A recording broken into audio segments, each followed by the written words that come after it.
नमस्कार, आप देख रहे हैं आर्य न्यूज। मैं हूं आपके साथ Pallavi Singh.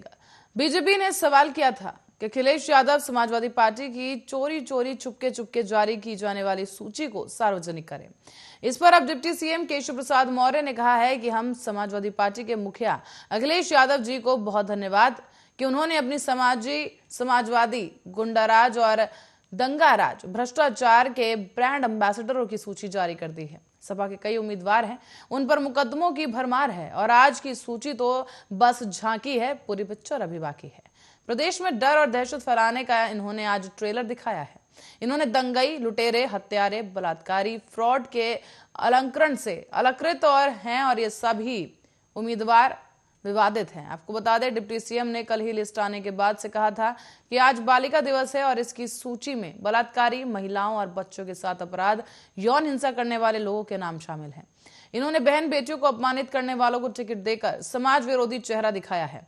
History sheeter, gangster, दंगाई, बलात्कारियों और मनी लॉन्ड्रिंग करने वाले लोगों के नाम लिस्ट में जारी किए गए हैं और इन्होंने ये नाम जारी करके अपना ही रिकॉर्ड तोड़ दिया। अपराधियों को टिकट देने सपा की मजबूरी थी, क्योंकि इनके दम पर ही ये प्रदेश में दंगाराज, गुंडाराज और भ्रष्टाचार का अपना मंसूबा पूरा कर सकते हैं। इनके दम पर ही 2012 में समाजवादी लूट योजना की नींव रखी गई थी और नाहिद हसन, अब्दुल्ला आजम, आजम खान, सुल्तान बेग, महबूब अली, असलम चौधरी, इरफान सोलंकी जैसे नाम बच्चे बच्चे की जुबान पर हैं। केवल यही नहीं, बल्कि इनकी सूची में ऐसे कुख्यात चेहरे भी हैं जिन्होंने अपराध में विशेषज्ञता अर्जित की हो। उनके उम्मीदवारों ने सीआरपीसी के तहत गंभीरतम अपराध जो हैं वो किए हैं और कई गंभीर धाराओं में मामले भी दर्ज हैं।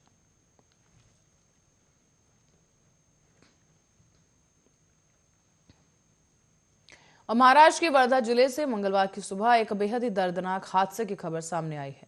बीती रात को ही पुल से नदी में कार गिरने से 7 मेडिकल छात्रों की दर्दनाक मृत्यु हो गई। जानकारी के मुताबिक मेडिकल छात्र महाराष्ट्र के तवेली से महाराष्ट्र के वर्धा जिले में जा रहे थे। मरने वाले छात्रों में ज्यादातर 20 से 35 साल के लोग बताए जा रहे हैं। घायलों को वर्धा के जिला अस्पताल में भर्ती कराया गया था और फिलहाल सभी शवों का पोस्टमार्टम किया जाएगा। चालक का नियंत्रण खो देने की वजह से 40 फुट गहरी खाई में छात्रों की एक कार आधी रात को गिर गई थी, जिसकी वजह से यह बड़ा हादसा हुआ है। आगे आपको बता दें कि मृतक छात्रों में महाराष्ट्र के गोंदिया जिले के तिरोड़ा विधानसभा क्षेत्र से बीजेपी विधायक विजय राहगदाले के बेटे आविष्कार राहगदाले का भी नाम शामिल है। घटना में सभी की मृत्यु हुई है। हादसा देर रात को यवतमाल वर्धा मार्ग पर सेलसुरा नामक जगह पर हुआ है।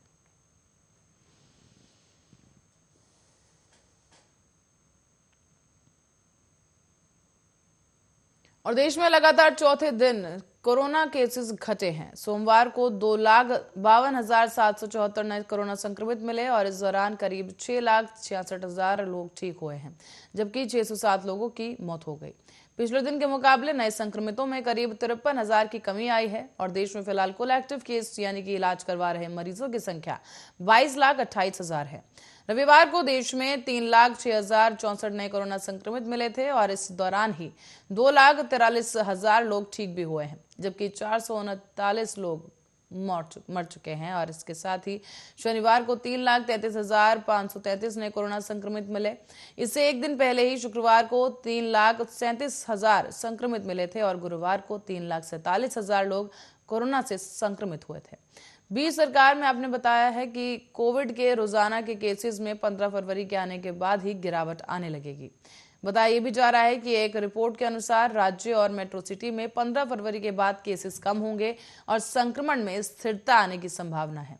वैक्सीनेशन के चलते तीसरी लहर का असर काफी कम हो गया है।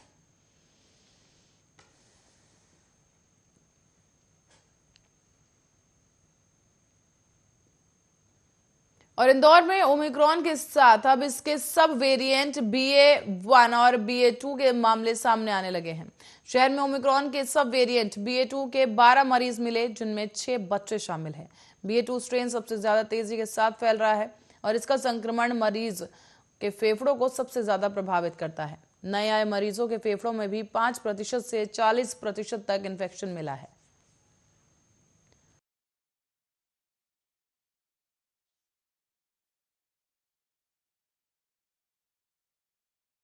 ओमिक्रॉन BA.2 के मामले सामने आने के बाद से इंदौर में स्वास्थ्य विभाग की चिंता बढ़ गई है।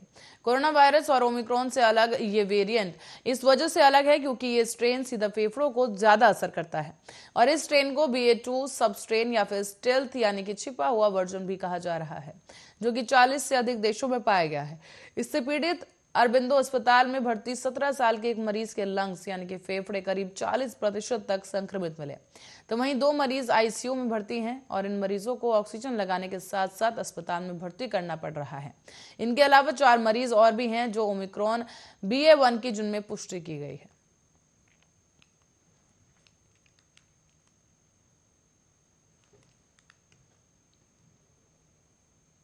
उत्तर प्रदेश विधानसभा चुनाव के नजदीक आते ही अब सियासी समर में बयानबाजी और तीखी होती चली है। इसी बीच भारतीय किसान यूनियन के नेता राकेश टिकैत ने चुनाव से पहले ही हिंदू, मुस्लिम और जिन्ना का जिक्र किया है। उन्होंने योगी सरकार पर हमला बोलते हुए कहा कि अगले 2.5 महीने तक हिंदू, मुसलमान और जिन्ना का भूत उत्तर प्रदेश में रहेगा। जनता को इनके प्रवचनों में नहीं आना चाहिए। राकेश टिकैत ने यह बयान अलीगढ़ में दिया। वो यहां पर एक विवाह समारोह में शामिल होने पहुंचे थे। उन्होंने कहा कि उत्तर प्रदेश में 2.5 महीने तक हिंदू, मुस्लिम और जिन्ना का भूत रहेगा। सरकार इनको लेकर प्रवचन देती रहेगी और इन प्रवचनों में जनता को नहीं आना है। राकेश टिकैत ने जब किसानों को वोट देने पर सवाल किया तो उन्होंने कहा कि 13 महीने दिल्ली की ट्रेनिंग होने के बाद में अगर चुनाव में बताना पड़ेगा कि हमारा स्टैंड क्या रहेगा, इसका मतलब ट्रेनिंग अच्छी नहीं रही। आधे रेट में फसल बेचकर अभी चुनाव में बताना पड़ेगा कि क्या करना है। ये सब होशियार हैं, अपना काम कर लेंगे। यूपी में अगली सरकार के सवाल पर राकेश टिकैत ने कहा कि हमें क्या पता किसकी सरकार बनेगी, लेकिन जनता इनको वोट नहीं देगी। उन्होंने ये भी कहा कि यहाँ किसान आलू से त्रस्त है और हम गठबंधन के बारे में नहीं पता किसका गठबंधन है। 31 तारीख को हमारा पूरा विरोध प्रदर्शन रहेगा। किसानों के मुद्दे को लेकर केंद्र सरकार की जो कमेटी बननी थी वो अभी तक नहीं बनी है। हम लोग मैदान में हैं और अभी हाल ही में लखीमपुर खीरी से आए हैं और अजय मिश्र की गिरफ्तारी नहीं हुई है। यहाँ पर जाति और धर्म पर वोट मांगे जाते हैं और जब तक प्रदेश जाति धर्म हिंदू मुसलमान में बढ़ता रहेगा, विकास नहीं कर सकता। यहाँ से सासनी की सड़क देखकर वोट देना ही किसी को वोट देना है।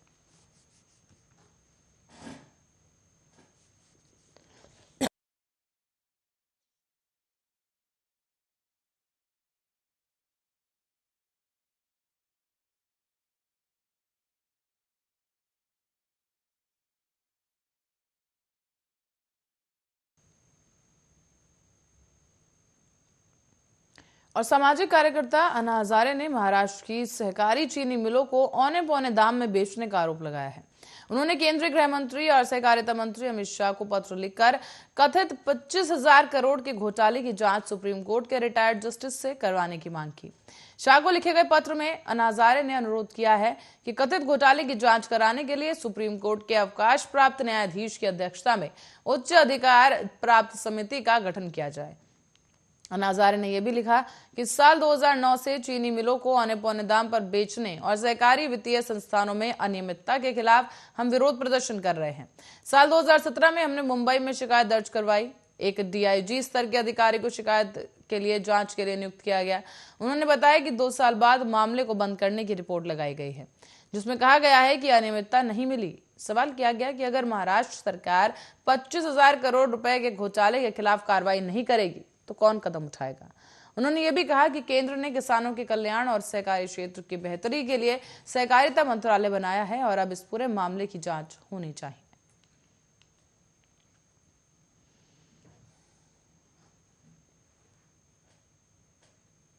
बुलेटिन में आगे बढ़ेंगे, रुक करेंगे अगली खबर की ओर। हरदोई में सुहेल देव भारतीय समाजवादी पार्टी के राष्ट्रीय अध्यक्ष ओम प्रकाश राजभर ने संडिला सीट पर अपने प्रदेश अध्यक्ष सुनील अर्कवंशी को सपा और बसपा के गठबंधन का प्रत्याशी घोषित किया है। उन्होंने यहां स्वतंत्र देव को लेकर एक विवादित बयान भी दिया। कहा कि इस वक्त चुनाव के समय स्वतंत्र देव सिंह को पिछड़ों की याद आ रही है, धर्म के चश्मे पर बयान दे रहे हैं। अभी तक पिछड़ों का जो अपमान होता रहा उस पर स्वतंत्र देव कुछ नहीं बोले, क्योंकि अगर उस समय बोल देते तो योगी आदित्यनाथ उनकी जीभ काट देते। सुहेल देव भारतीय समाज पार्टी के राष्ट्रीय अध्यक्ष ओम प्रकाश राजभर ने कहा है कि बीजेपी में झूठ बोलने की ट्रेनिंग दी जाती है। इसका सेंटर नागपुर है उन्होंने ये भी कहा कि पिछड़े दलित लोग बीजेपी के लोडर हैं। उन्होंने ये भी कहा कि बीजेपी के नेता वोट मांगने जा रहे हैं तो गांव से भगाए जाते हैं। आज गांव में वोट नहीं मांग पा रहे।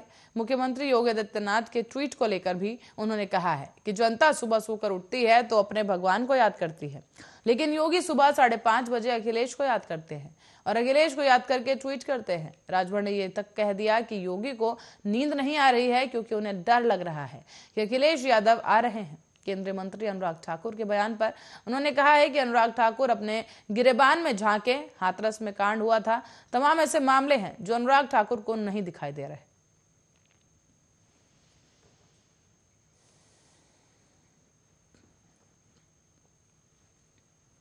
और यूपी में विधानसभा चुनाव के लिए पार्टियां कोई कसर नहीं छोड़ना चाहती।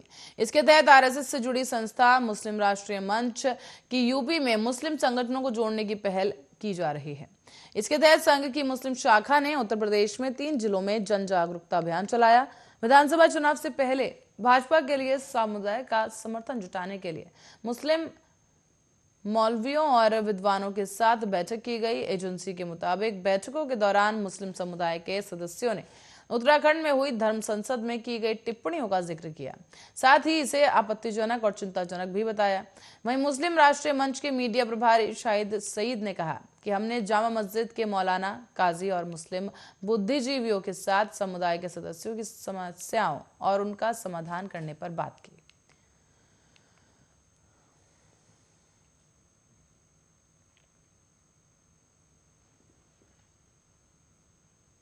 तो वहीं शर्जिल इमाम, जो कि दिल्ली दंगों से जुड़े मामले में आरोपी है, उस पर कोर्ट ने देशद्रोह, यूएपीए समेत कई अन्य धाराएं लगाने का आदेश दिया है। ये धाराएं एंटी-सीएए प्रदर्शन के दौरान दिए गए शर्जिल के भाषणों की वजह से लगाई जाएंगी। शर्जिल ने ये भाषण अलीगढ़ मुस्लिम यूनिवर्सिटी और दिल्ली में जामिया इलाके में दिए थे। शर्जिल इमाम पर आरोप है कि उसने अपने भाषण में असम को देश के बाकी हिस्सों से जोड़ने वाले भूभाग चिकन नेक को काटने की बात कही थी। शर्जिल इमाम असम को देश से अलग करने वाले भाषण के बाद चर्चा में आया और इसके बाद उसके खिलाफ कई मुकदमे दायर किए गए। शर्जिल के खिलाफ दिल्ली पुलिस के स्पेशल सेल ने अनलॉफुल एक्टिविटी प्रिवेंशन एक्ट के तहत केस दर्ज किया था। साथ ही शर्जिल इमाम ने आईआईटी बॉम्बे से बीटेक और एमटेक किया है, जबकि 2013 में शर्जिल ने जेएनयू में आधुनिक इतिहास में पीजी की डिग्री पूरी की। बिहार का जहानाबाद जिला शर्जिल इमाम का मूल निवास है। शर्जिल के माता पिता और भाई जहानाबाद के काको में रहते हैं।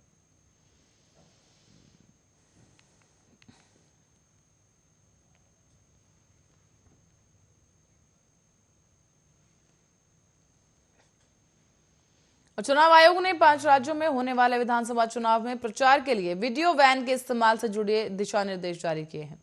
इसके तहत वीडियो वैन में किसी भी स्थान पर 30 मिनट से ज्यादा समय तक रुकने पर पाबंदी लगाई गई। आयोग ने सभी मुख्य निर्वाचन अधिकारियों को एक पत्र जारी कर राजनीतिक दलों द्वारा वीडियो वैन के इस्तेमाल से जुड़े दिशा निर्देश जारी किए हैं और कोरोना संक्रमण का प्रसार रोकने के लिए निर्वाचन आयोग ने रैलियों के आयोजन पर लगा प्रतिबंध 31 जनवरी तक बढ़ा दिया है। हालांकि आयोग ने शनिवार को खुली जगहों पर कोविड प्रोटोकॉल के पालन के साथ अधिकतम 500 दर्शकों की मौजूदगी में वीडियो वैन के जरिए प्रचार करने की इजाजत दी थी। पत्र में स्पष्ट किया गया है कि राजनीतिक दलों द्वारा वीडियो वैन का इस्तेमाल उनकी योजनाओं और घोषणाओं के प्रचार के लिए किया जा सकता है और इनके जरिए किसी प्रत्याशी विशेष के लिए वोट या समर्थन नहीं मांगा जा सकेगा। अगर वीडियो वैन का प्रयोग किसी उम्मीदवार के लिए प्रचार के लिए किया जाता है तो उसका खर्च संबंधित उम्मीदवार के खाते में दर्ज किया जाएगा। चुनाव पर्यवेक्षकों को ऐसे खर्चों पर करीबी नजर रखने के निर्देश भी दिए गए। आयोग ने कहा है कि इस वीडियो वैन से सुबह 8 बजे से रात के 8 बजे के बीच ही प्रचार किया जा सकेगा। रैलियों और रोड शो के आयोजनों में इन वाहनों के इस्तेमाल की अनुमति नहीं होगी।